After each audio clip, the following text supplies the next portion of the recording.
Good morning, Dan and Amy. Well, Sheriff Joe Arpaio, former sheriff of Maricopa County, Arizona, of course, rose to national renown for his outspoken advocacy for border security and the steps that he took as Maricopa County Sheriff to deal with illegal immigration at the local level in his capacity.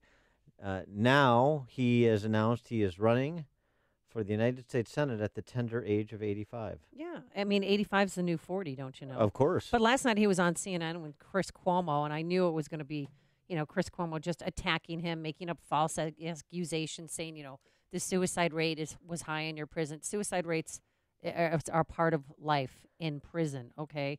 But he also attacked him on other issues. Is there any regret that you hold in your heart for the conditions that people were kept in, the nature of immigration enforcement, the birtherism claims about President Obama, things that are black marks on your record? Do you have any regret? Do you have any change on any of those?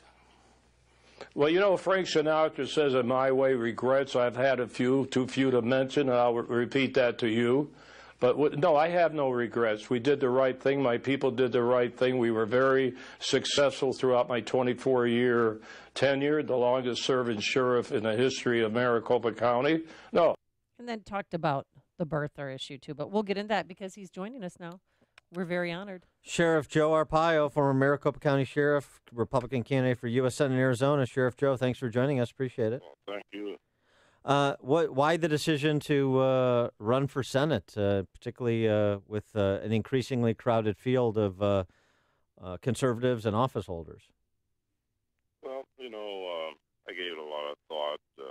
I do have a lot more to get back to the people of Arizona, our country, and also to continue my support for the president, for his agenda, policies. So why not give it a shot? I've had, 60 years I've been serving our country, and 58 years in law enforcement around the world, and including regional director of Mexico, Central America, Turkey. And the reason I mention these countries, these are important countries today for our. So why not utilize my international experience and law enforcement experience and my experience serving the people of Arizona, especially Maricopa County, for almost 30 years. So I'm throwing my hat in there. It's not to get publicity. I sure get publicity every day. It's not. It's a little negative, but that's so I'm doing it to continue serving our country and our state. And you were one of the first people to come out and support President Trump, or then candidate Trump. Is he going to be endorsing you? I have no idea. I never talked to him about this latest decision I made, and but I do support him.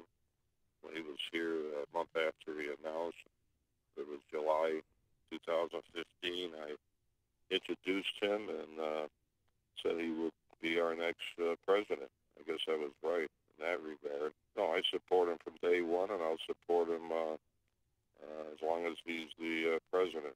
And I mean, not to make age an issue, but you're still in good health and fighting shape. You've got the tenacity to do this job. Yeah, I've been. I work 14 hours a day. I should have been sheriff for the next 4 years. I lost that election. That's an interesting scenario, as how they all went after me, including the governor, George Soros. I can go on and on. Yeah, I'm okay. I worked hard. And how you match up against? I guess if Congresswoman McSally is getting the race, she would perhaps be seen as the front runner, or maybe the establishment Republicans' choice in Arizona. I don't know why she would be seen as a front runner. I would think I should be seen. I never lost a Republican, election. When you talk about primaries, I've been reelected 6 times in a county that's over $4 million. Not $4 dollars. I just had my phone ringing.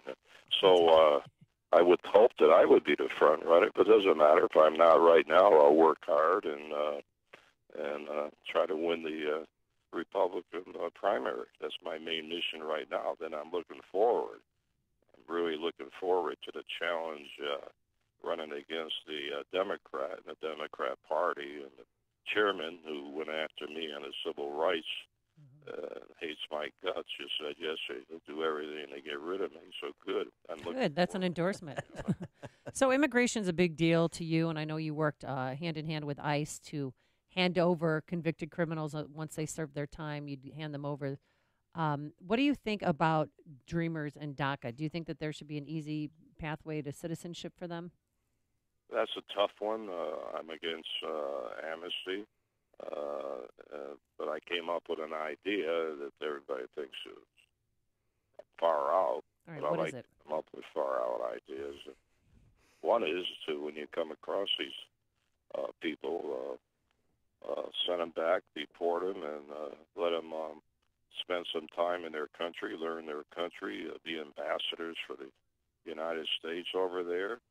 We have religious missions that go over there, the Peace Corps. Let these young people go there, and then let them come back across our border into our country legally, kind of speed up that process. And I think that will be good for everybody. But, I don't think that's going to happen. But so it seems like the president is moving in the direction of some sort of permanent status for DACA recipients in exchange, at minimum, for doing a better job to securing the border with a wall where a wall is needed. That's not a deal that you would support if you're a U.S. senator? Well, I would support what the policies and agenda of the president is. If I disagree with him, we'll go in a back room and discuss it. And I'm sure we'll not come out and blast him like everybody else seems to be doing that don't like him. But we'll see. We'll see.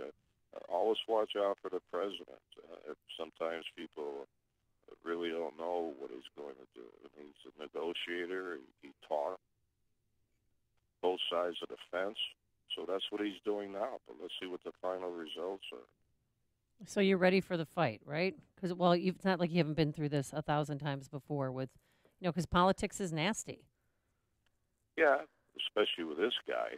I think I didn't know my wife of 60 years. We just celebrated our 60th wedding anniversary. Oh, congratulations. Which started in Chicago. Yes. In Chicago. And so it must be that water that in Chicago that keeps me going. Yeah, I made a decision, and I feel, it's a tough one. But something gnaws at me. My heart tells me I have to give it a shot. How are you treated in Republican Party circles in Arizona? Well, that's a good question. I never lost a Republican primary, and just last year, all the heat I was taking, and I'm going to continue to take it about being a convicted criminal. Yeah, it was a misdemeanor contempt of court, which, I don't think these judges stick together. So they make a big deal of, I'll say I'm a felon. It's not a felon. It's a misdemeanor, same as a barking dog charge. Mm-hmm. So, they're going to keep going after me. But I'm very strong in the whole state.